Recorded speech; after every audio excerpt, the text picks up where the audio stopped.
Hey guys, I am Nitin Kumar Singh. I hope you all are doing great. आज के important editorial और news analysis कर रहे हैं द हिंदू के। आज है 4 मार्च। पहला जो एडिटोरियल है वो ओबिसिटी से डील करता है। काफ़ी अच्छे मैनर में लिखा गया है कि इंडिया में ये क्यों इतनी बड़ी प्रॉब्लम है, फ्यूचर कैसा रहने वाला है। हाल ही में हमारे पीएम ने भी इस पे डिटेल मैनर में मन की बात में बात की थी। फिर एक नया स्कीम लॉन्च किया है इंडिया ने, C3।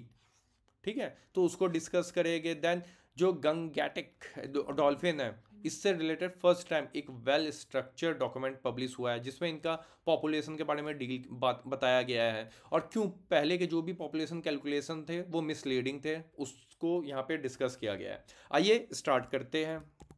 ये जो न्यूज़ आर्टिकल है ये बेसिकली बात कर रहा है कि first time well structure manner में हमने गंगैटिक डॉल्फिन को काउंट किया है। ये लगभग 6327 है आज के डेट में।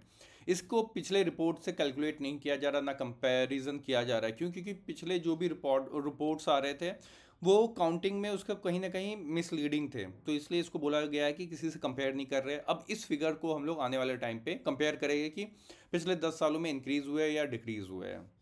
जैसे मैंने बताया कि ये फर्स्ट टाइम एक कॉम्प्रिहेंसिव स्टेटमेंट निकाला गया है कि जो गंगैटिक डॉल्फिन्स है वो कितने हैं इन आज के डेट में। तो इनकी जो डिस्ट्रीब्यूशन है ये देख लेते हैं एक तरीके से। जो गंगा में है आज के डेट में 6324 आपको देखने को मिलेगा, और इंडस रिवर में सिर्फ और सिर्फ 3 डॉल्फिन्स हैं। अब इसमें भी सब डिवाइड किया गया है। जैसे कि गंगा मेन स्ट्रीम में आपको 3275 देखने के लिए मिलेगा, और गंगा की जो ट्रिब्यूटरीज है डिफरेंट डिफरेंट, उसमें 2414 आपको डॉल्फिन्स देखने के लिए मिलेंगे। ब्रह्मपुत्र के मेन स्ट्रीम में आपको 584, देन ब्रह्मपुत्र के ट्रिब्यूटरीज में 412। आपको बस ये दो चीज़ याद रखना है। सबसे ज़्यादा कहाँ है? गंगा के मेन स्ट्रीम में। सबसे कम है कहाँ पे है? ब्यास रिवर में। बस बात खत्म। इसी रिपोर्ट में बताया गया कि देखो पहले जितने भी रिपोर्ट्स आ रहे थे वो चैलेंजिंग क्यों थे। जैसे टाइगर है, टाइगर को अगर मेरे को काउंट करना है कि टाइगर कितने हैं किसी को भी, तो वो क्या करता है उसके स्ट्रिप्स को काउंट कर लेता है। ठीक है, क्योंकि हर टाइगर का जो भी स्ट्रिप्स होता है वो डिफरेंट होता है, फुटप्रिंट भी कहीं कहीं यूज़ किया जाता है। एलिफेंट के लिए क्या होता है कि एलिफेंट के जो कान होते हैं, ईयर्स होते हैं, वो डिफरेंट डिफरेंट तरीके से बने होते हैं। ठीक है, तो हर एलिफेंट का डिफरेंट डिफरेंट पैटर्न होता है उनके ईयर्स के, तो उसको देख के काउंट किया जा सकता है। बट डॉल्फिन जो कि एकदम डीप में रहता है ओशन के, उसको आप कैसे काउंट करोगे? तो उसका यूनिक फीचर कैसे आइडेंटिफाई करोगे? ये बहुत ज़्यादा डिफिकल्ट था। तो जो डॉल्फिन होता है वो क्या होता है? ब्लाइंड होता है। तो वो ट्रैवल कैसे करता है समुद्र में? तो वो एक सिग्नल सेंड करता है, मतलब कि आप बोल सकते हैं इको प्रोड्यूस करता है। एक बेस्ट एग्जांपल है सबमरीन। सबमरीन क्या करता है? सिग्नल सेंड करता है। उसके सामने कोई भी जैसे चट्टान आ गई, कोई भी आ जाता है तो उससे टकरा करके वापस हो जाता है सिग्नल। ठीक है, तो उसी मैनर पे डॉल्फिन का भी है, सेम प्रिंसिपल है। ठीक है, तो उस जो वो साउंड प्रोड्यूस करता है डॉल्फिन, उस साउंड को इन लोगों ने हाइड्रोफोन के हेल्प से कैच किया, और डिफरेंट डिफरेंट डॉल्फिन्स के डिफरेंट डिफरेंट साउंड होते हैं। ठीक है, तो उसी मैनर पे इन लोगों को डिफ्रेंशिएट किया और उसे काउंट किया है। तो कौन से मैनर पे इस बार हम लोगों ने स्टडी किया है, काउंट किया है? बेस कौन सा बेस था? वो था साउंड के बेसिस पे हमने इनको डिफ्रेंशिएट किया है। ये हाल ही में ये रिपोर्ट आई थी, हमारे पीएम ने इसे लॉन्च किया था। ये रिपोर्ट को रिलीज़ किया कहाँ पे? National board for wild life. इस मीटिंग में कहाँ हो रहा था? गुजरात में हो रहा था ये। अब जो कैलकुलेशन किया गया डॉल्फिन का, तो सबसे ज़्यादा आपको उत्तर प्रदेश में देखने को मिलेगा, देन बिहार में, फिर वेस्ट बंगाल, फिर असम। सबसे ज़्यादा कहाँ पे है? उत्तर प्रदेश में। सबसे कम किस में है? असम में। अब कुछ बेसिक्स देख लेते हैं। जैसे कि जो डॉल्फिन्स होते हैं, मैंने अभी आपको बताया, ये लोग एक अल्ट्रासाउंड वेव प्रोड्यूस करते हैं। सेम प्रिंसिपल पे आपका आज के डेट पे सबमरीन भी वर्क करता है। ठीक है, जैसे इन्होंने अल्ट्रासाउंड वेव प्रोड्यूस किया, वो किसी पत्थर या चट्टान से टकराया, वापस ये साउंड वेव उनके पास जाता है और फिर उनको पता चलता है कि हाँ सामने कुछ आने वाला, तो उसके मैनर पे ये लोग रिएक्ट करते हैं। ठीक है, मैंने बताया था कि डॉल्फिन आपके ब्लाइंड होते हैं। ये कहाँ पाए जाते हैं? फ्रेश वाटर में जनरली पाए जाते हैं। और जो डॉल्फिन होते हैं वो वाटर के अंदर ऑब्वियस बात है सांस नहीं ले सकते, तो सरफेस पे आते हैं सिर्फ और सिर्फ 30 से 120 सेकंड के लिए ही, इसलिए इनको काउंट करना काफ़ी डिफिकल्ट था। आज की डेट में ये इंडेंजर्ड स्पीसीज है। रीज़न बहुत सारे हैं। एक तो इनका जो लाइफ स्पैन होता है वो 18 से 22 साल तक ही ये लोग जीते हैं, और इस लाइफ स्पैन में ये लोग दो या 3 साल में एक बेबी प्रोड्यूस करते हैं, ठीक है, इसलिए इनकी पॉपुलेशन काफ़ी कम है। और इतने कम पॉपुलेशन में सबसे ज़्यादा पॉपुलेशन कहाँ पे आपको आज की डेट में मिल रहा है? लगभग 80% इनका पॉपुलेशन आपको इंडिया में देखने के लिए मिलता है। और जो ये खतरे इनको किन किन चीज़ों से? हंटिंग, फिश ऑयल के लिए इनको यूज़ किया जा रहा है। अगर कोई शिप या फिर बोट ट्रैवल कर रहा है तो उनके सामने आके इनका एक्सीडेंट हो जाता है, तो उसमें भी डेथ चली जाती है। पॉल्यूशन लेवल वाटर का इंक्रीज हो रहा है, कोई फिशिंग कर रहा है गलती से इन्हें पकड़ ले रहा है, तो ये सब प्रॉब्लम देखने के लिए मिल रहा है। इंडिया के साथ साथ ये नेपाल और बांग्लादेश में भी आपको देखने के लिए मिलता है। इनको बचाने के लिए, कंजर्वेशन के लिए गवर्नमेंट ने कई सारे स्टेप्स लिए, जैसे 2010 में हमने इसे नेशनल एक्वेटिक एनिमल का स्टेटस दे दिया। Then wild life protection act 1972 में शेड्यूल 1 में रखा है हमने इसको। विक्रमशिला गंगैटिक डॉल्फिन सेंचुरी हमने बनाई है, ये पहली सेंचुरी है इस टाइप में, और वो भी कहाँ पे है आपका? बिहार में। तो ये बेसिक चीज़ें हैं, ये सब आपको याद होना चाहिए, ठीक है। प्रोजेक्ट डॉल्फिन भी हमने लॉन्च किया था 2020 में। तो ये बेसिक सा आर्टिकल था। आई होप आपको सब कुछ समझ में आ गया होगा। आप ये प्रीलिम्स पॉइंट ऑफ व्यू से काफ़ी ज़्यादा इंपॉर्टेंट हो जाता है आपके। आप इसे जीएस पेपर 3 से कंपेयर कर सकते हो। आइए नेक्स्ट आर्टिकल की तरफ देखते हैं। एडिटोरियल बेसिकली बात कर रहा है ओबिसिटी के बारे में। हमारे पीएम एक वीक पहले ही ओबिसिटी से रिलेटेड मन की बात भी किए थे, वहाँ पर भी ये कितनी बड़ी प्रॉब्लम है उसका जिक्र किए थे और डेली एक्सरसाइज को प्रमोट कर रहे थे। ये एडिटोरियल काफ़ी डिटेल मैनर में उस प्रॉब्लम को यहाँ पर एनालाइज करता है। तो ओबिसिटी क्या होता है? एक मोटापा आप बोल सकते हो कि जब बॉडी फैट होता है वो 30 या उससे अबव चला जाता है, उसे हम ओबेसिटी की कैटेगरी में डाल देते हैं। अब ये कैसे मेज़र कैसे किया जाए कि आप मोटे हो या मैं मोटा हूँ? उसके लिए बॉडी मास इंडेक्स काउंट किया जाता है, ठीक है, ये बेसिक था। अब ये प्रॉब्लम समझिए कि इंडिया में आज की डेट में हर 4 में से एक आदमी, अगर 4 लोग खड़े हैं उसमें एक आदमी जो होगा, या फिर वो आदमी भी हो सकता है औरत भी हो सकती है, वो ओबेसिटी का शिकार है। स्टेट वाइज देखा जाए तो कई स्टेट में आपको ओबेसिटी 8% का देखने को मिलता है कि उस स्टेट में जो भी लोग हैं वहाँ पे ओबेसिटी 8% है। और ये स्टेट बाय स्टेट वेरी करते करते 50% तक भी चले जा रहे हैं कई सारे स्टेट्स में। बच्चों की बात करते हैं कि बच्चों में जो ओबेसिटी है वो काफ़ी तेज़ी से इंक्रीज हो रहा है। मतलब यहाँ पे एक स्टीप आपको देखने के लिए मिलेगा। स्टीप का मतलब तो ग्राफ होता है एकदम धीरे धीरे धीरे धीरे अब जा रहा है। स्टीप का मतलब है ये एकदम से आपको एकदम से ग्राफ ऊपर जाते हुए नजर आएगी। बहुत सारे कारण हैं, जैसे कि अभी हाल ही में आपने देखा होगा NNFHS5 की एक रिपोर्ट आई थी, नेशनल फैमिली हेल्थ सर्वे। इसने बताया लगभग 43 लाख जो बच्चे हैं जिनकी एज 5 साल से कम है, 5 साल से कम है मैं बता रहा हूँ, ये लोग ओबिसिटी का शिकार है। समझ सकते हो? और इंडिया में इतना जनरलाइज कर दिया गया है इन चीज़ों को कि अगर किसी का बच्चा पतला होता है, भाई कुछ खिलाओ पिलाओ उसे मोटा करो, देखो पड़ोसी का लड़का कितना मोटा है। तो मोटापा वो समझ नहीं रहे कि आने वाले टाइम में वो कितनी सारी बीमारियां लेके आ रहा है। अभी सेरेलैक्स का था, सेरेलैक्स का आपने सुना होगा, कंट्रोवर्सी में था कि इंडिया में जो ये सेल करता है, अमेरिका के लिए अलग प्रोडक्ट है सेरेलैक का, नेस्ले का ये प्रोडक्ट है, और इंडिया के लिए अलग, वो उसमें जो चीज़ें मिलाते हैं वो अलग है। उसके अंदर चीनी की मात्रा बहुत ज़्यादा थी, शुगर मात्रा इतनी ज़्यादा थी कि इसको आप फिट नहीं बोल सकते हो। मैंने कई बार देखा है उसको, अगर आप हाथ में रख करके देखोगे तो उसमें चीनी के पीसेस साफ साफ दिख जाती है। और सब लोग बोलते हैं कि सेरेलैक खिलाओ बच्चा मोटा हो जाएगा। ऑब्वियस ही बात है, मोटा होगा, वो चीनी खा रहा है पूरे दिन बैठ करके, न्यूट्रिशन के नाम पे आप उसे चीनी खिला रहे हो। तो ये प्रॉब्लम भी आपने अपने डेली लाइफ में देखा होगा। अब यहाँ पे बात करते हैं कि अडल्ट में ओबिसिटी का रेशियो, 35 करोड़ अडल्ट आज की डेट में एब्डोमिनल ओबिसिटी का शिकार है। एब्डोमिनल ओबिसिटी का मतलब होता है कि ये जो ये आपका पेट होता है ना, ये वाला पार्ट, तो वो देख के पता चल जाता है। पेट बहुत सारे इंडियंस का देखा होगा, पेट निकला रहता है, ठीक है, जिसे हम बेली फैट भी बोलते हैं। और इसी को एब्डॉर्मल सॉरी एब्डोमिनल जो ओबिसिटी होता है, ये आप इसी को हम लोग सेंट्रल ओबिसिटी के भी नाम से जानते हैं।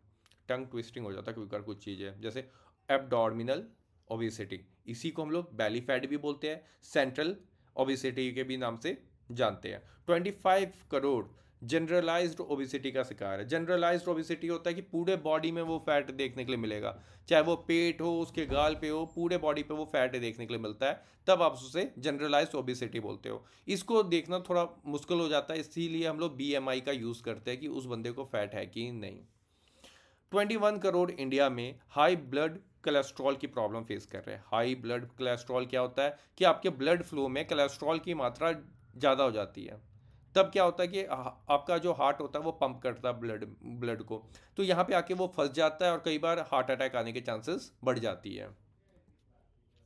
अब अब अर्जेंट एक्शन लेने की क्या ज़रूरत है हमारे गवर्नमेंट को या फिर हम लोगों को? ठीक है, पहले तो सोसाइटी में मैंने जैसा बताया था कि नॉर्मलाइज कर दिया है कि भाई ये लड़का मोटा नहीं है, मतलब हेल्दी बोलते हैं हम लोगों के यहाँ पे मोटे लोगों को। ठीक है, जैसे मैं अभी आपको बच्चे का एग्जांपल दिया था कि 5 साल से भी कम बच्चे वो ओबिसिटी का शिकार है। क्यों? क्योंकि हमारी सोसाइटी समझती है कि अगर बच्चा मोटा नहीं है तो उसके पेरेंट्स उसको कुछ खिलाते ही नहीं है।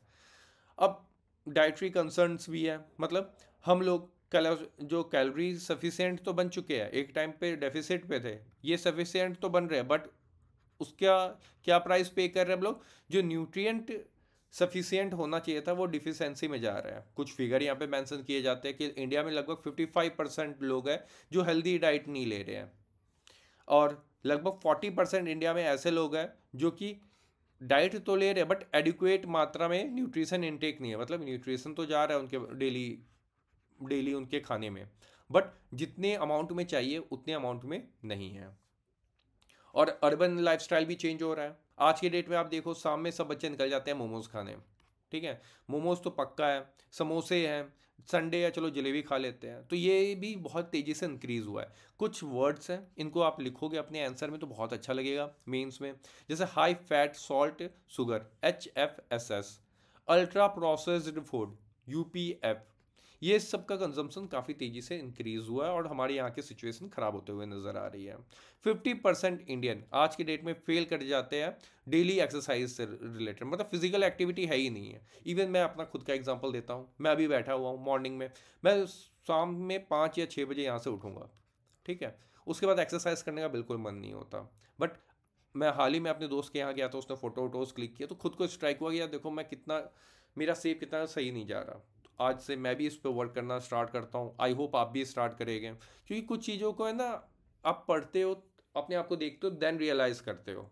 ठीक, तो आप भी देखिए कि आप ओबिसिटी का शिकार है कि नहीं, बट डेली एक्टिविटी करना जरूरी है।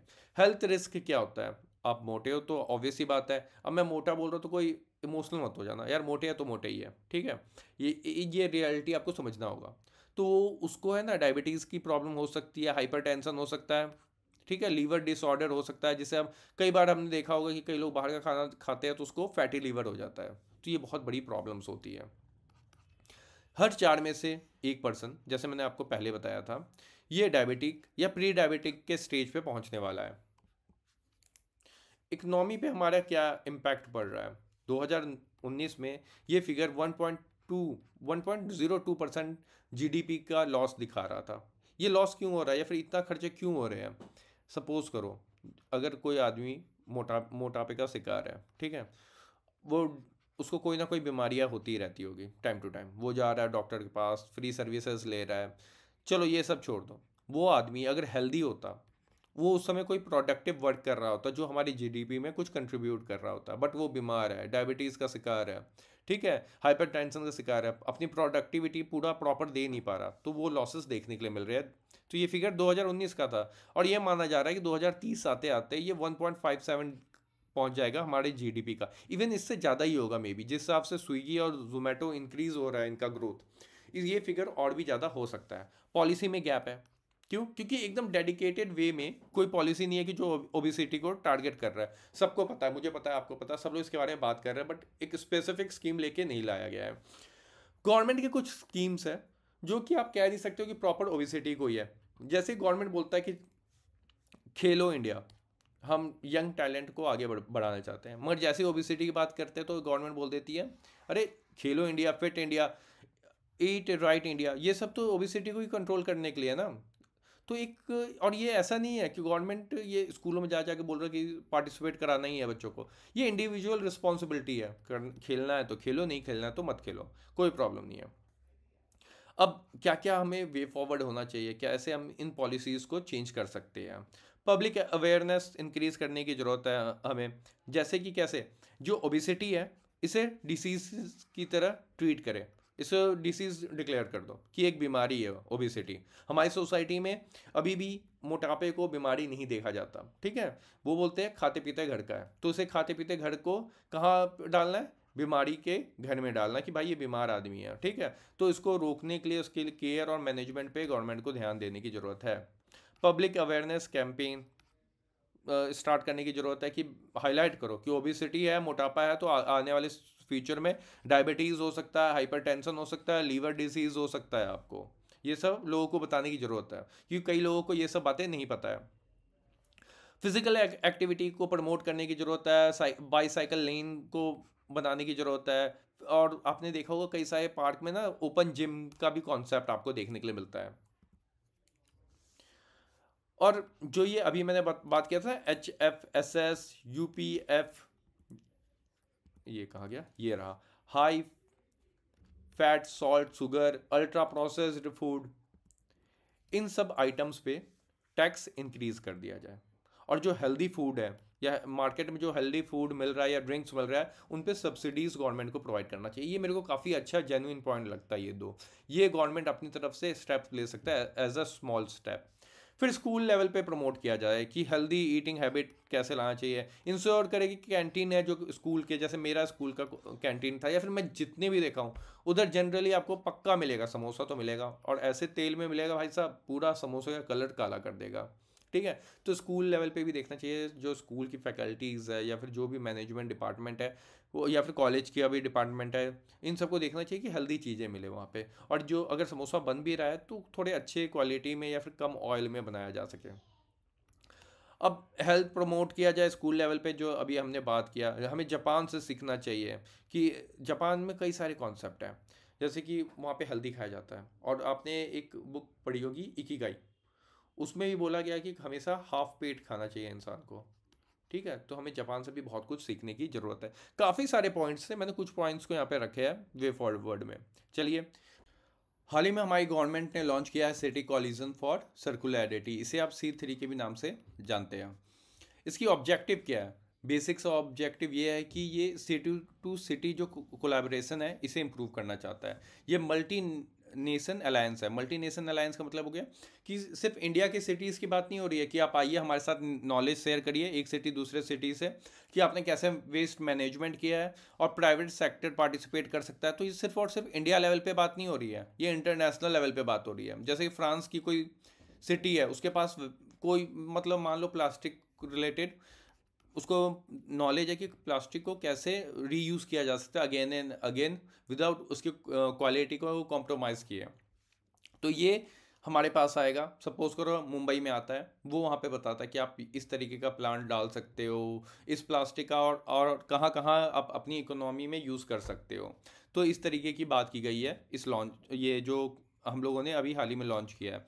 ये जो प्लेटफॉर्म है C3, ये एक क्या कर रहा है कि इसमें काफ़ी लोगों को पार्टिसिपेट करने का मौका मिल दे रहा है, जैसे कि पॉलिसी मेकर्स है, इंडस्ट्रियल लीडर हो गया, रिसर्चर हो गया, ये सब आकर के डिस्कस कर सकते हैं कि कैसे इन फ्यूचर सस्टेनेबल वेस्ट मैनेजमेंट को इम्प्रूव किया जा सके और रिसोर्सेज को कैसे इफेक्टिव वे में यूज़ किए करें। मतलब अभी बताया ना प्लास्टिक का बार बार कैसे यूज़ करना है, ठीक है, कि नया प्लास्टिक हम लोग प्रोड्यूस ना करें, ज़्यादा प्लास्टिक प्रोड्यूस नहीं करेंगे तो जो वेस्ट होगा वो भी कम होगा।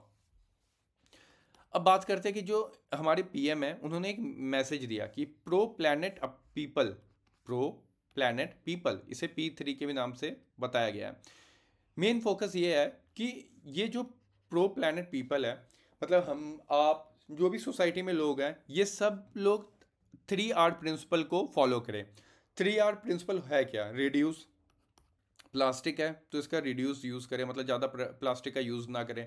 रीयूज़, जो प्लास्टिक है उसी को आप मार्केट में ले जाएं, क्योंकि प्लास्टिक जब दुकानदार दे तो मना कर दो कि भाई हम लेके आया जो भी हमारे पास प्लास्टिक के बैग है। रिसाइकल, कुछ प्लास्टिक के बैग जो फट गया उसका वापस प्लांट में जाए, वहाँ पे रिसाइकल करके उसे नया प्लास्टिक बना दे, बल्कि आपको नया रॉ मटेरियल से प्लास्टिक बनाने की ज़रूरत ना हो। तो ये याद रखिएगा, काफ़ी अच्छा रहता है जब मीन्स में आप आंसर लिख रहे होते हो कि प्रो प्लैनेट पीपल P3, ठीक है। और हमारे पीएम ने एम्फसाइज किया कि आइए नॉलेज शेयर करिए, जैसे मैंने आपको पहले बताया था सर्कुलर इकोनॉमी में। सर्कुलर इकोनॉमी यही है जो मैं अभी बता रहा था कि किस तरीके से city to city knowledge share कर सकते हैं। और जो हमारी इकोनॉमी में अगर एक प्लास्टिक का बैग आ गया है, ठीक है, तो नया प्लास्टिक प्रोड्यूस करके हमारे इकोनॉमी में उसे इंट्रोड्यूस ना करा के इसी प्लास्टिक बैग का बार बार रिसाइकल हो, बार बार यूज़ हो, तो ये क्या हुआ, सर्कुलर मैनर में यूज़ हो रहा है, हमारी इकोनॉमी में इसका यूज़ हो रहा है, तो इसी को एक टर्म दे दिया सर्कुलर इकोनॉमी। तो ये सब टर्म्स को याद रखा करिए जब आप आंसर में लिखते हो, तो देखने में भी बहुत अच्छा लगता है कि किसी जेन्युइन पर्सन ने लिखा है। इसी के अंतर्गत सिटीज़, CITIIS 2.0 को भी बात किया गया कि इसको भी हम लोग लेके चल रहे हैं। इससे पहले 1 भी आया था, ठीक है। इसमें होता क्या है, ये आप इसका फुल फॉर्म देख लीजिए, city investments to innovate integrate and sustain. इसमें बेसिक वही बात है, सर्कुलर इकोनॉमी की ही बात हो रही है, बट एक अच्छे प्रॉपर मैनर में। मतलब कि यहाँ पे क्या होगा कि अर्बन प्लानिंग होती है ना, तो उसमें वाटर सप्लाई, इसके ऊपर ध्यान दिया जाए। जो सिटीज़ है उसको कैसे इम्प्रूव करें हम, ठीक है। तो इसके अंतर्गत हम लोग ने 18 सिटीज़ को लिया है 14 स्टेट से। इन सिटीज़ को हम लोगों को इम्प्रूव करना है, चाहे अर्बन मोबिलिटी की बात कर रहे हो या सैनिटेशन सिचुएशंस जो भी हमारे सिटीज़ में है उस सिस्टम को इम्प्रूव करना है।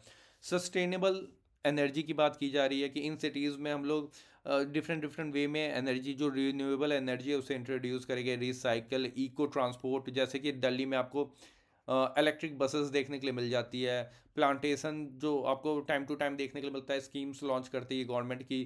कुछ जैसे गांधी जी का बर्थ एनिवर्सरी है, तो उसमें क्या करते हैं कि चलो इतने लाख प्लांट लगाए गए हम लोग, तो इस तरीके के स्कीम्स लॉन्च करते रहते हैं। इसके अंतर्गत जो ये 2.0 है, इसको स्टार्ट किया गया था 2023 में, ये 2027 तक चलेगा, यानी कि 4 साल का ये साइकिल है इसका, ठीक है। इसमें डिफरेंट डिफरेंट कंट्रीज हमारे साथ मिल करके, जैसे अभी बताया था, जो सिटी, एक सिटी दूसरे सिटीज से अपने नॉलेज शेयर करेंगे, तो इसमें यूरोपियन यूनियन है, फ्रांस है हमारे साथ काम करने के लिए। तो एक बेसिक सा ये न्यूज़ आर्टिकल था, काफ़ी अच्छा था। इसमें आपको बस ये याद रखना है कि C3 क्या है, P3 क्या है, ठीक। ये दो प्रीलिम्स के लिए बहुत अच्छे हैं और इसके मीन्स में भी आप यूज़ कर सकते हो। आइए नेक्स्ट